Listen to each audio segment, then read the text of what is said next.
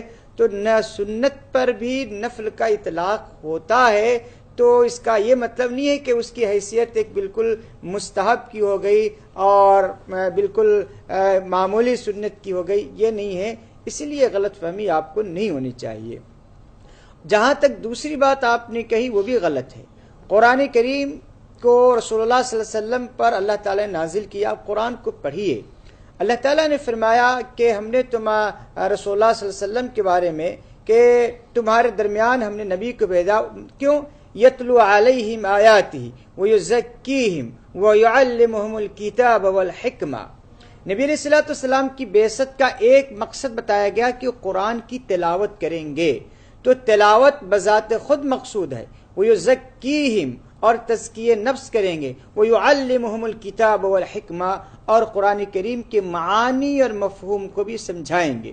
تو قرآن کریم کی تلاوت ایک مستقل مقصد ہے. قرآن کریم کا سمجھنا یہ بھی ایک مستقل مقصد ہے.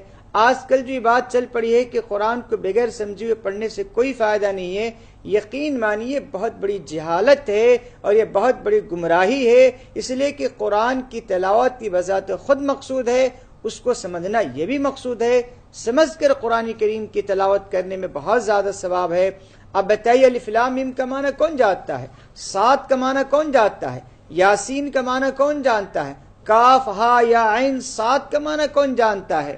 تو یہ چیز نہیں پھیلانی چاہیے. ہاں یہ بات ضروری ہے کہ تراویح میں جو ہمارے پاس 10 پارے یا 5 پارے پڑھنے کا جو رواج چل پڑا ہے, یہ رواج صحیح نہیں ہے. قرآن کریم کو سکون سے پڑھنا چاہیے, سکون سے سننے کی کوشش کرنی چاہیے. تلاوت کے ساتھ ساتھ کوشش یہ ہو کہ قرآن کو سمجھا جائے. صاحب اب بڑا ہی مدلل اور تفصیلی جواب آپ نے دیا ہے. صابر خان صاحب کو میں